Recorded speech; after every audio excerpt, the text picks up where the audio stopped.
Hello officers, क्या हाल चाल है आप सभी के। आई होप कि आप सभी बढ़िया होगे और आपकी प्रिपरेशन बहुत अच्छे से चल रही होगी। गाइस, आज के इस वीडियो में मैं आपके लिए एक इंपॉर्टेंट कॉन्सेप्ट लेकर आया हूं, इंपॉर्टेंट टॉपिक लेकर आया हूं। और ये टॉपिक पूरे कॉन्स्टिट्यूशन का हार्ट एंड सोल है, मतलब दिल दिमाग धड़कन सब कुछ है ये आर्टिकल। ये कॉन्सेप्ट, ये टाइटल इतना ज्यादा इंपॉर्टेंट है, इतनी ज्यादा वैल्यू रखता है इस कॉन्स्टिट्यूशन में। और ये बात मैं नहीं कह रहा हूं आपसे, ये बात कॉन्स्टिट्यूशन बनाने वाले भीमराव अंबेडकर जी ने भी कहा है। ठीक है, अब ये आर्टिकल आपको सामने दिख रहा होगा, आपने टाइटल पढ़ लिया होगा, आपने थंबनेल देख लिया होगा, आपने सब चीजें देख ली होंगी कि ये टॉपिक किस चीज के बारे में होने वाला है। ये टॉपिक आज होने वाला है रिट्स के बारे में। और ये रिट्स इतनी इंपॉर्टेंट है, इसका मैं एक एग्जाम्पल अगर आपको दूं, ये रिट कितनी इंपॉर्टेंट है, कितनी पावरफुल है, इसकी बिहाफ पे एक मूवी भी आई थी साउथ की। अगर आपने देखी है तो वेल एंड गुड है, और अगर आपने नहीं देखी है तो एक मूवी है जय भीम करके आई हुई है साउथ की। ठीक है, उस मूवी में और कौन सी रिट इशू करी गई थी, उसमें जो भी केस था ना, वो उस केस में पता है कौन सी रिट इशू करी गई थी। उस केस में जो रिट इशू करी गई थी वो थी हैबियस कॉर्पस। ठीक है, इस रिट ने भाई मतलब किसी एक आम आदमी के लिए ये अमृत है, ये मतलब अमृत है उसको बचाने का, उसकी रक्षा करने का, उसके फंडामेंटल राइट्स को प्रोटेक्ट करने का। तो ये आर्टिकल या ये कंसेप्ट बहुत ही ज्यादा मजेदार होने वाला है। और जो भी बच्चे पॉलिटी पढ़ रहे हैं या पढ़ना चाहते हैं तो उनके लिए पूरी प्लेलिस्ट अवेलेबल है, वो चेकआउट कर सकते हैं, लिंक आपको डिस्क्रिप्शन में मिल जाएगा। ठीक है, तो इस आर्टिकल को पढ़ने से पहले हम कुछ फैक्ट्स भी जानेंगे कि भाई हमने कंसेप्ट कहां से लिया, ये कब इंप्लीमेंट हुआ, कौन से आर्टिकल में आता है, कौन से फंडामेंटल राइट में, मतलब कौन से देश से हमने कॉन्सेप्ट लिया, जो भी चीजें हम वो सारी चीजें जानने वाले हैं।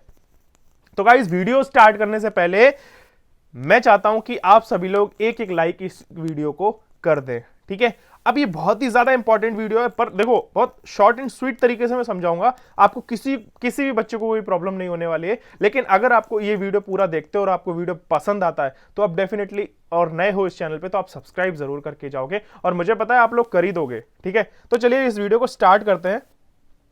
एक एक रिट को बहुत अच्छे से एक्सप्लेन करूंगा मैं आपको। ठीक है, तो पहली हम फैक्ट्स जानने वाले हैं।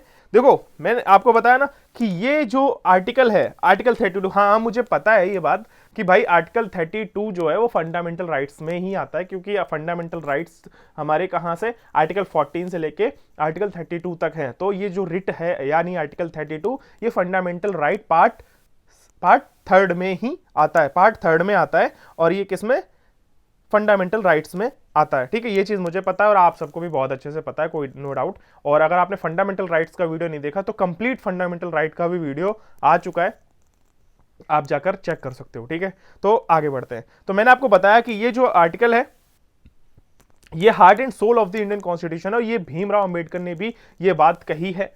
और ये कैसे कही है, इस चीज का भी मैं प्रूफ दूंगा कि कैसे ये लोगों की आत्मसम्मान, लोगों के फंडामेंटल राइट्स, लोगों की आजादी, लिबर्टी, फ्रीडम, सभी चीजों को प्रोटेक्ट करता है। क्योंकि देखो, गवर्नमेंट जो है ना, हमारी गवर्नमेंट ना, वो पूरी कोशिश में, हर मौके की तलाश में रहती है कि वो कब फंडामेंटल राइट्स को आम आदमी से छीनने का उसे मौका मिले।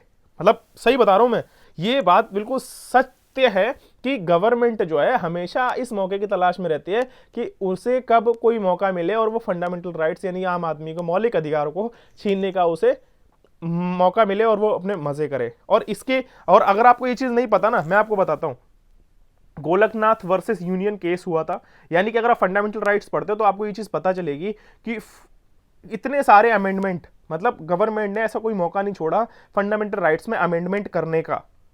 ठीक है, कि भाई इमरजेंसी में हमें अगर आम आदमी के फंडामेंटल राइट छीनने पड़े तो हम ये कर देंगे, वो कर देंगे। लेकिन हमारी सुप्रीम कोर्ट, जिसको कॉन्स्टिट्यूशन ने सबसे ज्यादा पावर दी है, सुप्रीम कोर्ट, इस कॉन्स्टिट्यूशन यानी गवर्नमेंट है, चाहे देश है, चाहे आम आदमी, सबसे ऊपर सुप्रीम कोर्ट को रखा गया कि उसका नाम ही सुप्रीम है।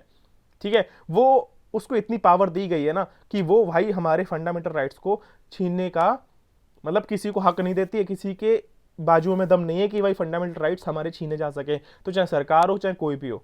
ठीक है, और अगर इन एनी केस समहाउ अगर कोई ऐसी चीजें करता भी है, मतलब सरकार अगर ऐसे कोई भी ऐसा लॉ लेकर आती है, कुछ भी ऐसा करती है जिससे वायलेट हो रहे हैं हमारे फंडामेंटल राइट्स, तो उनको प्रोटेक्ट करता है कौन? आर्टिकल 32। मतलब आर्टिकल 32 प्रोटेक्ट करता है हमारे सुप्रीम कोर्ट यानी हमारे फंडामेंटल राइट्स को। और ये आर्टिकल 32 सुप्रीम कोर्ट यानी जुडिशियल पावर है, मतलब जुडिशियल को सुप्रीम कोर्ट और हाई कोर्ट को पावर देती है। ठीक है, अब आगे पढ़ते हैं। आर्टिकल 13 में मैंने आपको बताया था कि जुडिशियल रिव्यू एक वर्ड था। अगर आपने फंडामेंटल राइट्स नहीं पढ़े गाइस, तो मैं चाहता हूं कि एक बार आप वो कवर अप करो, और बहुत अच्छे से बहुत ज्यादा डिटेल में मैंने पढ़ाए हैं। ठीक है, तो आर्टिकल 13 में एक जुडिशियल रिव्यू वर्ड आया था। जुडिशियल रिव्यू की ऐसी स्पेसिफिक कोई डेफिनेशन नहीं दी हुई है हमारे कॉन्स्टिट्यूशन में। ठीक है, और जुडिशियल रिव्यू वर्ड का मतलब क्या होता है? जुडिशियल रिव्यू वर्ड का मतलब होता है कि कोई भी ऐसा कानून जो कि सरकार अगर लेकर आती है, ठीक है, चाहे कोई अमेंडमेंट करती है, चाहे कोई कानून लेकर आती है, तो क्या करता है सुप्रीम कोर्ट या हाई कोर्ट? वो लोग उस लॉ के ऊपर रिव्यू करते हैं, रीचेक करते हैं, और अगर वो कानून फंडामेंटल राइट्स या आम आदमी के अधिकार हैं उनको वायलेट नहीं करता है, अगर वो नुकसान नहीं पहुंचाते हैं आम आदमी को, अगर वो अच्छे चीज़ों के लिए वो लॉ लेकर आए हैं आम आदमी के लिए, तो उन सारी चीज़ों को रिव्यू रीचेक करते हैं कि गलत है या सही है, इस लॉ को इंप्लीमेंट होने देना चाहिए या नहीं होने देना चाहिए, या फिर फंडामेंटल राइट्स में कोई भी छेड़खानी कर रहा है तो उसको सुप्रीम कोर्ट और हाई कोर्ट रिव्यू करते हैं, रीचेक करते हैं। अगर वो चीज़ सही लगती है तो इंप्लीमेंट करते हैं, और अगर सही नहीं लगती है तो उस चीज़ को खारिज कर देते हैं। उसी को जुडिशियल रिव्यू कहा जाता है। और जुडिशियल रिव्यू ये जो इसकी कोई स्पेसिफिक डेफिनेशन कॉन्स्टिट्यूशन में गिवन नहीं है, ये बस एज अ वर्ड मेंशन्ड है हमारे कॉन्स्टिट्यूशन में, बट इसकी कोई डेफिनेशन आपको पूरे कॉन्स्टिट्यूशन में कहीं पर भी देखने को नहीं मिलेगी। अब मैं आपको यह बताने वाला हूं कि जो हमारा कॉन्सेप्ट था कि भाई रिट होती क्या है, रिट कौन इशू कर सकता है, रिट होती क्या है, और रिट इशू करने की पावर कौन देता है। देखो, रिट एक जुडिशियल ऑर्डर होता है, मतलब ये एक ऑर्डर होता है, एक तरह का ऑर्डर होता है जो कि दिया जाता है किसके द्वारा? सुप्रीम कोर्ट और हाई कोर्ट के द्वारा। Writ it is a type of order given by court. ये एक तरह का ऑर्डर है जो कि दिया जाता है किसके द्वारा? सुप्रीम कोर्ट और हाई कोर्ट के द्वारा। और ये सिर्फ और सिर्फ जो पावर है वो सुप्रीम कोर्ट और हाई कोर्ट के पास है, अदर किसी कोर्ट के पास नहीं है, जैसे कि लोअर कोर्ट, डिस्ट्रिक्ट कोर्ट या ट्रिब्यूनल कोर्ट, इन कोर्ट्स के पास नहीं है। ये सिर्फ और सिर्फ सुप्रीम कोर्ट और हाई कोर्ट के पास है। ठीक है, और ये क्या करता है? रिट ये करता है हमारे फंडामेंटल राइट्स को बचाता है। और ये जो कंसेप्ट है हमने कहां से लिया? ये कंसेप्ट लिया हमने ब्रिटेन से। ठीक है, और मैंने आपको बता चुका सुप्रीम कोर्ट और high court have a power for issue a writ, और ये सुप्रीम कोर्ट और हाई कोर्ट को पार्लियामेंट पावर देता तो है रिट इशू करने की, लेकिन कौन से आर्टिकल के तहत? आर्टिकल 32 के तहत सुप्रीम कोर्ट को पावर मिलती है रिट इशू करने की, और आर्टिकल 226 के तहत हाई कोर्ट को रिट इशू करने की ताकत दी जाती है, पार्लियामेंट देती है। हालांकि पार्लियामेंट देना चाहे तो और भी अदर कोर्ट्स को पावर दे सकती है, जैसे कि लोअर कोर्ट्स वगैरह को दे सकती है, बट ऐसा नहीं है। राइट नाउ सुप्रीम कोर्ट और हाई कोर्ट के ही पास पावर है रिट इशू करने की। ठीक है, और रिट क्या है? एक रिलेटिव और पॉजिटिव फंडामेंटल, यानी कि जो आर्टिकल 32 है वो हमारा relative and positive fundamental right है। अब रिलेटिव राइट और एब्सोल्यूट राइट, इन दोनों के बारे में भी मैंने फंडामेंटल राइट्स के वीडियो में बताया गया है कि क्या होता है, और रिलेटिव पॉजिटिव राइट और नेगेटिव राइट क्या होते हैं ये भी मैंने आपको बताया है। तो गाइज, अगर आपने वो वीडियो नहीं देखी है तो आप जाकर जरूर देखिएगा। ठीक है, और अब एक और बात कि भाई रिट का एक निकनेम भी दिया गया है, रिट का एक निकनेम भी दिया गया है, फाउंटेन ऑफ जस्टिस। अब ये फाउंटेन ऑफ जस्टिस कैसे दिया गया, इसको मैं एक्सप्लेन करता हूं। देखो, आर्टिकल 32 में 5 रिट है। ठीक है, और ये इतनी पावरफुल है, ये हमारे फंडामेंटल राइट्स को बचाती हैं। तो ये फाउंटेन नाम इसलिए दिया गया कि भाई ये तो ये रहा और ये आम आदमी रहे। ठीक है, यहां पे ये रिट का फाउंटेन लगा हुआ है। अब ये इतने पावरफुल हैं, ये देश में रहने वाले हर आम आदमी की रक्षा करते हैं। तो ये एक शील्ड तैयार कर देते हैं, एक फाउंटेन है, मतलब अपनी पावर का फव्वारा चारों तरफ छोड़ते हैं ताकि कोई भी आम आदमी परेशान ना हो। तो ये रिट इतने ज्यादा पावरफुल, इसलिए इनका नाम फाउंटेन ऑफ जस्टिस कहा गया है, इसलिए इनका निकनेम जो है फाउंटेन ऑफ जस्टिस है। ये चीज ध्यान रखना। अब हम पढ़ने वाले हैं, पहले हम नाम जान लेते हैं कौन कौन सी रिट्स हैं। 5। पहली है हैबियस कॉर्पस। ठीक है, दूसरी है मैंडमस, याद रखना, हैबियस कॉर्पस पहली रिट है, दूसरी रिट है मैंडमस, तीसरी रिट है प्रोहिबिशन, और चौथी रिट है सर्टिरोरी, और 5वीं रिट है क्यू वारंटो। अब ये 5 रेट है, इनमें एक एक रेट को हम बहुत ज़्यादा ध्यान से और बहुत ज़्यादा आराम से पढ़ने वाले हैं। तो इस वीडियो को आप ध्यान से सुनिए। अगर आपके आसपास शोर हो रहा है तो आप वहाँ से हट जाइए, क्योंकि आपके लिए सबसे ज़्यादा इंपॉर्टेंट, सबसे ज़्यादा प्रायोरिटी, सबसे ज़्यादा मैटर क्या करता है, आपका एग्जाम। और एग्जाम क्वालिफाई करने के लिए हमें बहुत ज़्यादा फोकस के साथ पढ़ना है। तो अगर आपके आसपास ऐसा शोर है, आप लेटे हो, उठ के बैठ जाओ। अगर आप बोर हो रहे हो तो मुंह धो के आ जाओ। तो बस सीधी सी बात है, अपने को पढ़ना है और बहुत ज़्यादा शिद्दत से पढ़ना है, ठीक है। तो मैंने आपको ये भी बताया था कि अगर पार्लियामेंट अदर कोर्ट्स को भी पावर देना चाहती है तो वो दे सकती है, ठीक है। तो अब हम एक एक रेट को पढ़ते हैं। पहले आती है हैवियस कॉर्पस। हैवियस कॉर्पस, इसका मतलब क्या है? To have a body. To have a body का मतलब यहां पर यह होता है कि आपको सपोज बिना किसी जुर्म के, बिना किसी कोई क्राइम के, बिना किसी वजह से पुलिस जो है अरेस्ट करके ले जाती है। अब भाई, और उसने आपको रीजन भी नहीं बताया कि भाई क्यों अरेस्ट करके ले गई, ठीक है। तो आपके फैमिली वाले तो ऑब्वियसली परेशान होंगे ही होंगे ना, कि आप पुलिस आई और आपको उठाकर ले गई। तो ऐसा तो नहीं चल सकता भाई, सरकार अपनी मनमानी तो नहीं कर सकती। लेकिन अब सरकार अगर अपनी मनमानी कर रही है, यानी कि आपके फंडामेंटल राइट्स को ब्रेक कर रही है, अगर आपको रीजन नहीं बता रही है, आपको किसी भी अरेस्ट वारंट के बिना आपको अरेस्ट करके ले जा रही है, आपने कोई क्राइम ही नहीं किया, आपने कुछ किया ही नहीं है, और फिर भी सरकार आपको लेके जा रही है अरेस्ट करके, सरकार क्यों, सॉरी पुलिस, तो भाई आपके मम्मी पापा परेशान होंगे। तो भाई आपकी फैमिली के पास सबसे बेस्ट एक ऑप्शन है कि कहां जाना है, अपने को जाना है सुप्रीम कोर्ट या हाई कोर्ट, और वो हमें हमारा न्याय दिलाएगी। और उसी वक्त आप सुप्रीम कोर्ट जाते हो, आप हाई कोर्ट जाते हो और आप कहते हो जज से कि पुलिस जो है हमारे बच्चे को, आपके मम्मी पापा कहते हैं कि अगर पुलिस हमारे बच्चे को बिना किसी वजह से अरेस्ट करके ले गई है तो आप हमें न्याय दिलाओ। उसी टाइम क्या होता है, जज क्या करता है, एक रिट इशू करता है पुलिस के अगेंस्ट। पुलिस के लिए एक रिट इशू करता है जिसका नाम है हैबियस कॉर्पस। ये रिट इशू करता है, इसमें इसका मतलब होता है टू हैव अ बॉडी, जिसमें वो कहता है, कोर्ट पुलिस से कहता है to have a body. To have a body का मतलब यहां पर ये होता है कि आप जिस भी इस शख्स को लेकर आए हो अरेस्ट करके, उसको आप कोर्ट के सामने प्रेजेंट करो।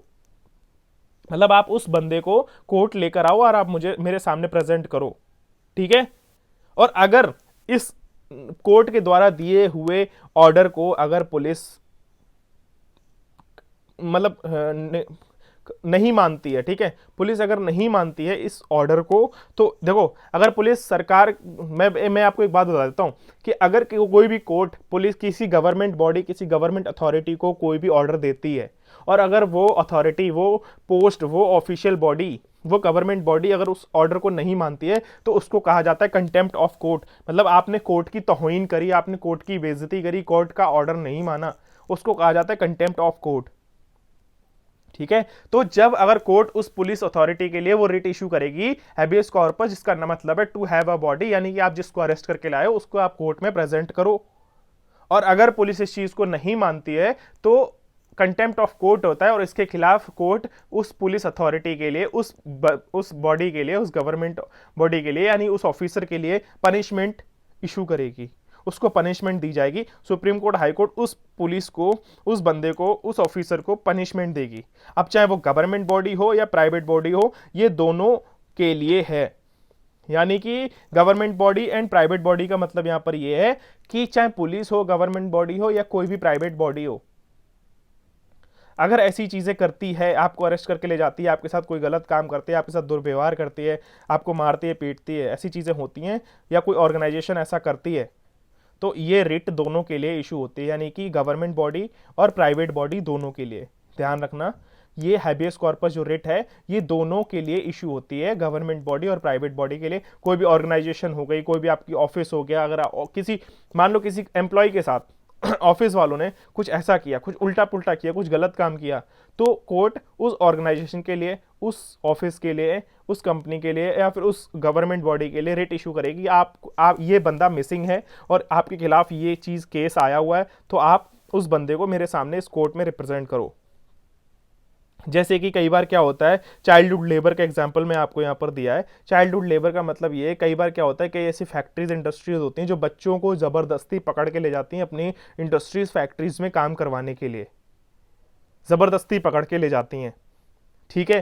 कि आप मतलब बच्चों को, जो कि कॉन्स्टिट्यूशन के अकॉर्डिंग बच्चों से काम करवाना 8 से 14 साल तक की बच्चों से उम्र, मतलब 14 साल तक के बच्चों से काम करवाना गैर कानूनी है। तो अगर वो लोग ऐसा करते हैं तो भाई आप जा सकते हो सुप्रीम कोर्ट, हाई कोर्ट, आप वहाँ जाके उस ऑर्गेनाइजेशन, उस फैक्ट्री इंडस्ट्री के मालिक के लिए आप ये चीज़ें, ये केस दर्ज कर सकते हो और जज आपको न्याय दिलाएगा, यानी सुप्रीम कोर्ट आपको न्याय दिलाएगी। इसी का मतलब होता है हैबियस कॉर्पस।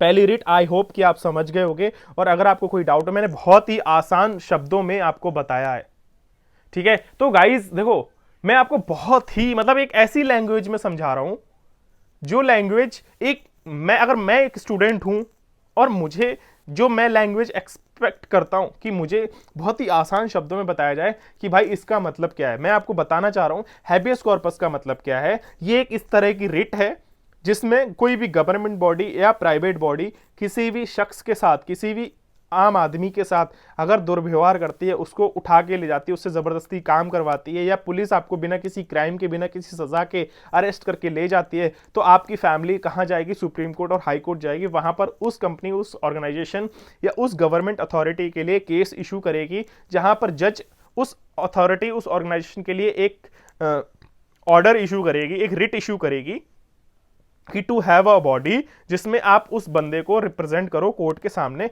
और अगर वो इस चीज का उल्लंघन करते हैं, कोर्ट के दिए हुए ऑर्डर का उल्लंघन करते हैं, तो भाई आप कंटेम्प्ट ऑफ कोर्ट कर रहे हो। तो यानी कि सरकार, यानी कि जो सुप्रीम कोर्ट और हाई कोर्ट है, वो आपके लिए आपको पनिश कर सकते हैं, आपको पनिश में आपको सजा सुना सकते हैं, ठीक है।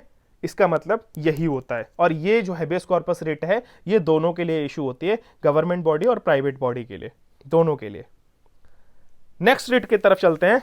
और नेक्स्ट रिट पढ़ने से पहले अगर आपको पहली रिट समझ में आई है गाइस, चलो आपने शुरू में लाइक नहीं किया इस वीडियो को, अगर आपको पहली रिट समझ में आई है तो मैं आपसे एक उम्मीद रखता हूं कि आप इस वीडियो को सिर्फ कुछ ना सही, सब्सक्राइब भी ना सही, एक लाइक तो आप कर देना, क्योंकि आपको अगर मजा आ रहा है तो आप डेफिनेटली अभी तक वीडियो देख रहे होगे, ठीक है। तो और अगर आप सब्सक्राइब कर दोगे तो मेरे लिए बहुत अच्छी बात है गाइस, ठीक है। नेक्स्ट अपना आता है मैंडमस। मैंडमस का मतलब है टू कमांड। टू कमांड का मतलब क्या होता है? टू कमांड का मतलब, या मैंडमस रिट का मतलब यहां पर यह है कि कोई भी, ये सिर्फ और सिर्फ गवर्नमेंट बॉडी के लिए है। इसमें कहा गया है कि कोई भी गवर्नमेंट अथॉरिटी, कोई भी ऐसा ऑफिशियल बॉडी, कोई भी ऐसी कोई, मतलब कहते हैं ना, कोई भी सरकारी आदमी, चाहे म्यूनिसिपैलिटी हो, चाहे कोई भी हो, मतलब एक्सेप्ट प्रेसिडेंट और गवर्नर को छोड़ के, ये जो रिट है ना, ये प्रेसिडेंट और गवर्नर को छोड़ के हर गवर्नमेंट बॉडी के लिए इशू की जाती है। एक्सेप्शन में सिर्फ यहां पर प्रेसिडेंट और गवर्नर के लिए रिट इशू नहीं करी जाती मैंडमस, ये क्योंकि ये आर्टिकल 361 कहता है मैंडमस, आर्टिकल 361 कहता है कि प्रेसिडेंट और गवर्नर के लिए ये रिट इशू नहीं की जाएगी। बाकी अदर कितनी भी गवर्नमेंट बॉडी है, कोई भी अथॉरिटी है, सबके लिए रिट इशू हो सकती है। इसमें कहा जाता है कि कोई भी अथॉरिटी, कोई भी गवर्नमेंट बॉडी अगर अपना काम अच्छे से नहीं कर रही है, अगर आपके साथ भेदभाव कर रही है, सपोज आप पुलिस स्टेशन में गए, आप काले हो या फिर आप गोरे हो या फिर आप कुछ भी हो, मतलब आपको इस चीज़ पे डिस्क्रिमिनेट करे कि भाई पुलिस वाले कहें कि तू काला है, चल भाग जाए यहाँ से, तेरा केस नहीं ले सकता मैं, भाग जाए यहाँ से, तेरी एफआईआर नहीं लिखूंगा मैं। तो कहीं ना कहीं उस गवर्नमेंट बॉडी ने आपके साथ गलत तरीके से बात करी, आपका काम नहीं किया, अपनी ड्यूटी अच्छे से नहीं करी ना, ठीक है। या आप बैंक गए, आप मुस्लिम हो या आप हिंदू हो, आप क्रिश्चियन हो, वहां पर बैंक वालों ने कह दिया, मतलब सरकारी बैंक वालों ने कह दिया कि चल भाग जाए यहाँ से, यहाँ पर मुस्लिम्स का आना मना है या फिर हिंदू का आना मना है, उनके पैसे जमा नहीं किए जाएंगे। मतलब कहीं ना कहीं आप इन सब चीज़ों से ये देख रहे हो, कोई भी गवर्नमेंट बॉडी अगर अपनी ड्यूटी प्रॉपरली नहीं करेगा तो ये मैंडमस रिट इशू की जाएगी उस अथॉरिटी के लिए, उस गवर्नमेंट बॉडी के लिए, ठीक है। इसका मतलब ये है भाई, सुप्रीम कोर्ट और हाई कोर्ट कहती है कि आप सभी को इक्वली ट्रीट करो और अच्छे से with respect and with dignity उसको ट्रीट करो। और अगर वो अपनी ड्यूटी अच्छे से नहीं करते हैं, ठीक है, तो उनको ये कहा जाता है कि आप अपनी ड्यूटी अच्छे से कर लो, और अगर आप नहीं करोगे तो आपके खिलाफ पनिशमेंट इशू की जाएगी, आपके खिलाफ केस होगा, ठीक है, जिसमें कोई भी आर्टिकल 15 के तहत रेसिज्म का डिस्क्रिमिनेशन नहीं कर सकते हैं, ठीक है। तो ये मैंडमस रिट एक तरह की वार्निंग पर्पस होता है उस अथॉरिटी के लिए कि आप लोग अपनी ड्यूटी अच्छे से नहीं कर रहे हो, आप लोग अपनी ड्यूटी अच्छे से कर लो, एक वार्निंग पर्पस के लिए रिट इशू की जाती है। और अगर वो इस चीज़ को अवॉइड करते हैं, नल एंड वॉइड करते हैं, तो उनको पनिश किया जाता है सुप्रीम कोर्ट और हाई कोर्ट के द्वारा। ठीक है। तो क्योंकि आर्टिकल 15 भी हमसे कहता है कि रेसिज्म के आधार पर डिस्क्रिमिनेशन नहीं किया जा सकता, ठीक है। और आर्टिकल 21 भी कहता है कि हमें जीने का अधिकार है विद इज्जत के साथ, डिग्निटी के साथ। तो अगर आपको कोई भी गंदी तरीके से इस्तेमाल नहीं कर सकता, गंदी तरह से कुछ भी बोल नहीं सकता, कुछ भी। लेकिन ये जो मैंडमस रेट है ये प्राइवेट बॉडी के लिए नहीं है, ये सिर्फ और सिर्फ गवर्नमेंट बॉडी के लिए है। उनसे कहा जाता है, सुप्रीम कोर्ट कहती है कि आप अपना काम अच्छे से कर लो, अगर आप नहीं करोगे तो आपके खिलाफ केस किया जाएगा। तो मैंडमस रेट हमें ये हक दे रही है कि हर गवर्नमेंट बॉडी आपको बहुत इक्वली ट्रीट करेगी, विद डिग्निटी के साथ, अच्छे इज्जत के साथ, सब कुछ आपके साथ, किसी भी आधार पर डिस्क्रिमिनेशन नहीं करेगी। आप गरीब अमीर, गोरे काले, फर्क नहीं पड़ता, आप मुस्लिम हो, हिंदू हो, आप मेल हो, फीमेल हो, इससे फर्क नहीं पड़ता। आप मैंडमस रेट में अगर कोई भी लीगल अथॉरिटी अगर आपके साथ गलत तरीके से बात करती है, गलत व्यवहार करती है, तो आप सुप्रीम कोर्ट, हाई कोर्ट जा सकते हो। ये रिट आपको कंफर्म मतलब समझ में आ गई। और कोई भी रिट अगर समझ में नहीं आती, अगर आपको उसके खिलाफ कुछ और क्वेश्चंस आते हैं मन में कि अगर ऐसा हो तो ऐसा क्या हो, मतलब जो भी आता है, तो आप प्लीज कमेंट करो। कमेंट बॉक्स आपके लिए कंप्लीटली ओपन है, जहां पर मैं आपको डेफिनेटली रिप्लाई जरूर दूंगा। नेक्स्ट रिट आती है प्रोहिबिशन। प्रोहिबिशन देखो यहां पर दो रिट और है, प्रोहिबिशन और सर्टियोरी। ये दो रिट जो है ना, ये बहुत कंफ्यूजिंग है, ध्यान रखना। काफी बार आपको कई ऐसे वीडियोस में देखने को मिलेगा कि वो दोनों रिट को एक ही रिट बनाकर समझा देते हैं, लेकिन इन दोनों में बहुत माइनर डिफरेंस है। और वो माइनर डिफरेंस क्या है वो मैं आपको बताऊंगा। बहुत देखो ऐसा मतलब ये मान लो दोनों रिट है ना कि मतलब ऑलमोस्ट सारा सेम काम करती हैं, बहुत एक हल्का डिफरेंस है, और जिस वजह से ये रिट इशू की जाती हैं दोनों अलग अलग। तो आप बहुत ध्यान से सुनना, बहुत ध्यान से समझना। तो कानों में ईयरफोन डाल लो और चलो शुरू करते हैं, ठीक है। तो यहां पर ये है कि ये जो प्रोहिबिशन है ना, ये प्रोहिबिशन रिट इसमें होता है टू फॉरबिड। टू फॉरबिड का मतलब यहां पर ये है कि जो सुप्रीम कोर्ट और हाई कोर्ट है, मतलब इसको मैं और अच्छे से एक्सप्लेन करता हूं कि कोई ऐसा केस मान लो उत्तर प्रदेश की कोर्ट का, मान लो उत्तर प्रदेश में कोई भी क्राइम हुआ या कोई ऐसा केस जनरेट हुआ, और वो केस उत्तर प्रदेश की डिस्ट्रिक्ट या लोअर कोर्ट या डिस्ट्रिक्ट कोर्ट में वो केस लड़ा जाना चाहिए। लेकिन उस केस को कौन डील कर रहा है? राजस्थान की डिस्ट्रिक्ट कोर्ट या lower court. Suppose just example दे रहा हूं, मान लो उत्तर प्रदेश और राजस्थान के बॉर्डर पे ऐसा कोई क्राइम हुआ और वो केस समहाउ उत्तर प्रदेश की जुडिशरी के अंडर में आता है कि भाई वो केस का सॉल्यूशन उत्तर प्रदेश की जुडिशरी जो लोअर कोर्ट और डिस्ट्रिक्ट कोर्ट है वो सॉर्टेड आउट करेगी, वो इस केस की सुनवाई करेगी। लेकिन राजस्थान वाली गवर्नमेंट जिद करती है और वो सारी चीजें करती है कि भाई नहीं ये केस हम लड़ेंगे, हमारे अंडर आता है, ये सारी चीजें, या जबरदस्ती ये सारी चीजें करती है, या उसको नहीं पता फिर भी वो चीजें कर रही है। मतलब वो ऐसे केस की सुनवाई कर रही है जो उसकी ज्यूरिसडिक्शन पावर के अंडर में नहीं आता। समझ रहे हो आप? मतलब कोई भी ऐसी लोअर कोर्ट या डिस्ट्रिक्ट कोर्ट, सुप्रीम कोर्ट और हाई कोर्ट के अलावा जो भी कोर्ट है, ट्रिब्यूनल कोर्ट हो गई, चाहे डिस्ट्रिक्ट कोर्ट हो गई, लोअर कोर्ट हो गई, ठीक है। अब tribunal court quasi judicial body होती है और लोअर कोर्ट जुडिशियल बॉडी होती है। हालांकि ये रिट क्वासी जुडिशियल और जुडिशियल बॉडी दोनों के लिए इशू की जा सकती है, ठीक है। तो कोई भी ऐसी कोर्ट जो ऐसे केस की सुनवाई कर रही है जो उसकी ज्यूरिसडिक्शन पावर के अंडर में नहीं आता है, तो सुप्रीम कोर्ट और हाई कोर्ट उस कोर्ट को एक रिट इशू करेंगे। क्या रिट इशू करेंगे कि ये केस आपके अंडर में नहीं आ रहा है, तो आप इस केस की सुनवाई नहीं कर सकते हो, आपको इस केस को एक्सेस करने की पावर नहीं है, आप उस केस को वापस भेज दो। या फिर मान लो ऐसा केस जो कि सुप्रीम कोर्ट और हाई कोर्ट में लड़ा जाना चाहिए, मतलब कोई ऐसा केस जो कि वो केस सुप्रीम कोर्ट और हाई कोर्ट के लिए है, लेकिन वो केस को जबरदस्ती lower court district court deal कर रहे हैं, तो सुप्रीम कोर्ट और हाई कोर्ट रिट इशू कर देते हैं उस कोर्ट के लिए कि भाई ये केस आपकी ज्यूरिसडिक्शन पावर में नहीं है, या आप हमारे पास भेज दो, इधर भेज दो, हम पिताजी बैठे हैं, इस केस की सुनवाई हम करेंगे, इस केस पे फैसला हम सुनाएंगे, ठीक है। तो प्रोहिबिशन रिट कब इशू करी जाती है? जब वो केस उस कोर्ट के लिए बना ही नहीं है, वो केस सुप्रीम कोर्ट और हाई कोर्ट के लिए बना हुआ है, ठीक है। तो तब ये प्रोहिबिशन रिट इशू की जाती है, ठीक है। But prohibition issue only till that lower court not issue any decision. लेकिन अब डिफरेंस देखो क्या है। प्रोहिबिशन रिट तब इशू की जाती है कि उसमें सिर्फ इतना कहा गया है कि पहली चीज तो कोई भी कोर्ट, मान लो lower court, district court, tribunal court, ऐसी कोर्ट्स वो ऐसे केस की सुनवाई कर रही हैं जो उनकी ज्यूरिसडिक्शन पावर के अंडर में नहीं आता, या जो केस वो नहीं सुन सकते, तो लड़ना तो दूर की बात, लड़ना भी दूर की बात, और फैसला सुनाना तो और भी बहुत दूर की बात कि भाई आपकी पहले पावर में नहीं आता तो आप इस केस की सुनवाई क्यों कर रहे हो, तो फैसला तो सुना ही नहीं सकते। ठीक है, तो जब तक कोई भी लोअर कोर्ट और डिस्ट्रिक्ट कोर्ट अपना किसी भी ऐसे केस पे काम कर रही है और उस केस पर अगर उन्होंने अपना फैसला नहीं सुनाया, समझो मैं बहुत बहुत आराम से समझाता हूँ, बहुत इजी तरीके से समझाता हूँ। लोअर कोर्ट, डिस्ट्रिक्ट कोर्ट या ट्रिब्यूनल कोर्ट, मतलब जुडिशियल बॉडी या क्वासी जुडिशियल बॉडी, ऐसे केस की सुनवाई कर रही हैं जो कि उनके ज्यूरिसडिक्शन पावर के अंडर में नहीं आता। वो केस कहां लड़ा जाना चाहिए या कहां सुनवाई होनी चाहिए, सुप्रीम कोर्ट और हाई कोर्ट में। तो वो जो lower court, district court, tribunal court जो केस पर काम कर रही हैं, जो केस की सुनवाई कर रही हैं, तो उस पर उन्होंने फैसला नहीं सुनाया। वो क्या कर रही हैं, वो सिर्फ सुनवाई कर रही हैं, वो दोनों के पक्ष उस केस को सिर्फ सुन रही हैं कि प्रॉब्लम क्या क्या हुई है। और अगर ऐसे केस पे काम कर रही हैं तो वो केस के लिए उस कोर्ट के लिए सुप्रीम कोर्ट रिट इशू करेगी, इस केस को हमारे पास भेज दो, हम बैठे हैं यहाँ पे। समझ गए मैंने क्या कहा, फैसला नहीं सुनाया, वो सिर्फ सुनवाई कर रही हैं, तब रिट इशू होती है प्रोहिबिशन।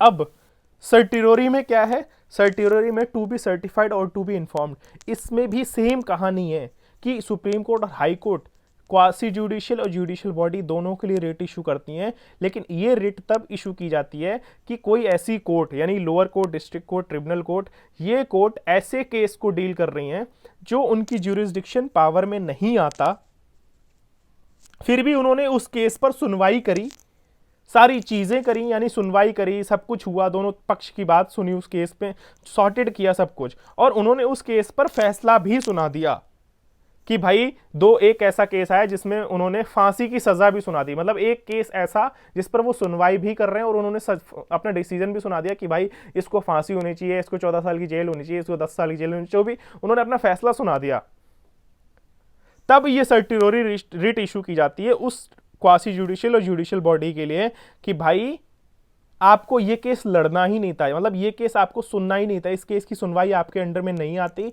आपकी ज्यूरिसडिक्शन पावर में नहीं आती, फिर भी आपने इस केस पर सुनवाई कर ली, और चलो सुनवाई कर ली तो कर ली, लेकिन आपने अपना फैसला भी सुना दिया, तो सुप्रीम कोर्ट और हाई कोर्ट सर्टिरोरी रिट इशू करते हैं कि हम आपके फैसले को खारिज करते हैं और इस केस को हमारे पास भेजो, हम सुनवाई करेंगे और हम फैसला सुनाएंगे। तो वो सुप्रीम कोर्ट और हाई कोर्ट उन judicial, lower court, district court या ट्रिब्यूनल कोर्ट जो हैं, उनके फैसले को भी खारिज करने की पावर रखती हैं। ठीक है, तो सुप्रीम कोर्ट और हाई कोर्ट उनके फैसले को भी खत्म कर देंगे। अगर मान लो ऐसा केस जो कि सुप्रीम कोर्ट ऐसा केस जो डिस्ट्रिक्ट कोर्ट, लोअर कोर्ट और ट्रिब्यूनल कोर्ट्स में नहीं लड़ा जाना चाहिए था, फिर भी वहां पर वो केस सुनवाई हुई और उस पर फैसला भी सुना दिया, और आपको सपोज उस कोर्ट ने फांसी की सजा सुना दी, कितनी वैसे मस्त बात भी है, वो उसने ढंग से सुनवाई नहीं करी, उसके अंडर में नहीं आ रहा, फिर भी उसने उस कोर्ट ने केस लड़ा, सुनवाई की और फैसला भी सुना दिया, तो आपको फांसी की सजा मिल गई या फिर आपके दोस्त को फांसी की सजा मिल गई, तो आप क्या करोगे, तो सुप्रीम कोर्ट के पास चले जाना, वो क्या करेंगे, सर्टिरोरी रिट इशू करेंगे उस कोर्ट के लिए, और वो उसके फैसले को खारिज कर देंगे, उसके क्वैश कर देंगे, खत्म कर देंगे, और आपका दोस्त फांसी की सजा से बच जाएगा। उसको बचा लेना गाइज, ठीक है, तो सुप्रीम कोर्ट चले जाना, अगर ऐसा कभी कुछ होता है, अगर आपका दोस्त कोई क्राइम कर देता है तो उसको बचा लेना, ठीक है, सुप्रीम कोर्ट उसके डिसीजन को खारिज कर देंगे और आपका दोस्त फांसी से बच जाएगा। हो सकता है सुप्रीम कोर्ट आपके दोस्त को 5 साल की सजा सुनाए सिर्फ, ठीक है, फांसी की सजा ना सुनाए। तो सर्टिरोरी रिट ये बहुत ज़्यादा मददगार है। अब अपनी लास्ट एक रिट बचती है, उसके बाद हमारा इस वीडियो का समापन होता है, मतलब अंत होता है। मैं कुछ बहुत गहरे हिंदी शब्दों का इस्तेमाल कर लेता हूँ, समापन ठीक है, जो भी है। क्यो वारंटो रिट क्या है समझाऊं, ये मैं बहुत आसान शब्दों में और समझाता हूँ आपको। क्यो वारंटो ऐसा होता है ना, कई बार कई ऐसे हम जैसे लोग भाई जब सरकारी नौकरी के लिए धक्के खाते हैं, पेपर देते हैं ना, पढ़ाई लिखाई करते हैं, पूरी जवानी झोंक देते हैं पढ़ाई लिखाई करने में, ठीक है, सरकारी नौकरी के लिए, फिर भी सरकारी नौकरी नहीं लगती, फिर मतलब CDS NDA या फिर IAS वगैरह की तैयारी कर रहे हैं, नहीं लगी, उम्र निकल गई, फिर हम एक ऐसे टाइम पीरियड पे आते हैं जहां हम कहते हैं कि भाई कोई भी सरकारी नौकरी चलेगी, मतलब सरकारी नौकरी लग जाए, और वो भी नहीं लगती क्योंकि कंपटीशन बहुत ज़्यादा है, ठीक है। तो फिर कई बच्चे ऐसे होते हैं जो सरकारी नौकरी पाने के लिए गलत फेक डॉक्यूमेंट्स लगा देते हैं और उनको सरकारी नौकरी मिल जाती है। तो ये रिट उन लोगों के लिए है, अगर कोई ऐसा शख्स गलत डॉक्यूमेंट्स या गलत चीज़ें यूज़ करके, डॉक्यूमेंट्स वगैरह यूज़ करके उस सरकार की या कोई ऐसी गवर्नमेंट अथॉरिटी में कोई ऐसी पोस्ट को अचीव कर लेता है, तो ये रेट उन लोगों के लिए इशू की जाती है। मान लो मेरा कोई ऐसा दुश्मन है और मुझे पता चला कि भाई उसने ना फेक डॉक्यूमेंट्स वगैरह लगा के सरकारी नौकरी अचीव कर ली, मुझे ये चीज़ पता चली, तो मैं गया सुप्रीम कोर्ट और हाई कोर्ट और मैंने उसकी शिकायत लगा दी, क्योंकि भाई मेरा दुश्मन है ना वो। तो मैंने उसकी शिकायत लगा दी कि भाई जज साहब, ये जो बंदा है ना इस नाम का, इस पोस्ट पे, इस जगह पे, इसने ना गलत और फेक डॉक्यूमेंट्स यूज़ करके इस पोस्ट को अचीव किया है, तो आप इस पे ज़रा वेरिफिकेशन करो, चेकआउट करो, ठीक है, कि और जो भी है इसको हटाओ इस नौकरी से। तो ये उस बंदे के लिए, ये उस अथॉरिटी के लिए ये रिट इशू की जाती है कि जब कोई कॉन्स्टिट्यूशन में जो भी, मतलब उस नौकरी को पाने के लिए जो भी कानून थे, जो भी चीज़ें थी, उनको वायलेट करके, गलत डॉक्यूमेंट्स वगैरह लगा के, फेक डॉक्यूमेंट्स यूज़ करके उस पोस्ट को अचीव करता है, तो उस ऑफिस के लिए ये चीज़ें ये रिट इशू की जाती है कि आप आओ पब्लिक ऑफिस के लिए, ठीक है। एग्जाम्पल में जैसे हो गया प्रेसिडेंट, या प्रेसिडेंट के लिए मैं ये वाली जो रिट है ना, ये हर शख्स के लिए यूज़ की जा सकती है। प्रेसिडेंट हो गया, चाहे स्पीकर ऑफ लोकसभा हो गया, ठीक है, कोई भी हो गया, हर किसी के लिए ये रिट इशू की जाती है। प्रेसिडेंट की कोई पोस्ट अचीव कर ले गलत डॉक्यूमेंट्स यूज़ करके, तो लेकिन हालांकि ऐसा कोई करता नहीं, और ना ही ऐसा अगर आप पहुंच जाओगे प्रेसिडेंट के लिए शिकायत करने, तो वो प्रॉपर कोर्ट्स जो है ना वेरीफाई करती हैं। ऐसे नहीं कि भाई आप गए, आपने शिकायत करी, उन्होंने रिट इशू कर दिया, ऐसा नहीं है। तो जिसके लिए आप शिकायत करते हो, तो उस पर क्या करती है कोर्ट, पहले वेरीफाई करती है। वो गवर्नमेंट यानी पुलिस वगैरह या जो भी अथॉरिटीज़ होती है उनको बोलती है कि इस बंदे की सारी चीज़ों को वेरीफाई करो और पता लगाओ कि भाई क्या सच है क्या झूठ है।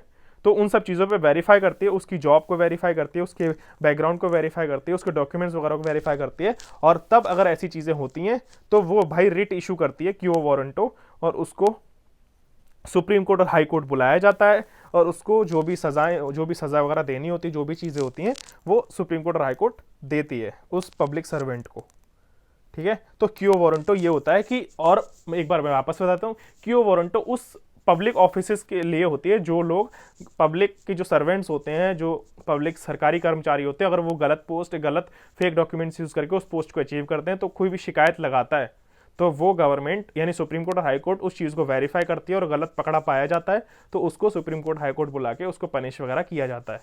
तो ये थी हमारी लास्ट रिट, और इसी के साथ हमारा ये वीडियो एंड होता है। और अगर आपको इंस्टाग्राम पे फॉलो करना है तो आप टेलीग्राम पे जुड़ सकते हो, जहाँ पे आपको पीडीएफ वगैरह मिल जाएंगी, ठीक है। आपको सारे लिंक कहाँ मिलेंगे, वो लिंक आपको मिलेंगे इस चैनल के अबाउट सेक्शन में, आप वहाँ जाकर क्लिक कर दीजिएगा, आप पहुँच जाओगे डायरेक्ट, ठीक है। तो मिलते हैं नेक्स्ट वीडियो में। हालांकि हिस्ट्री और ज्योग्राफी जिसको पढ़नी है वो आप प्लेलिस्ट के लिंक्स वगैरह डिस्क्रिप्शन में आप चेकआउट ज़रूर कर लेना। तब तक के लिए जय हिंद, और मज़े में रहो, खुश रहो, पढ़ाई अच्छे से करते रहो, और अपने ड्रीम को अचीव करो। Bye bye, take care guys, love you all.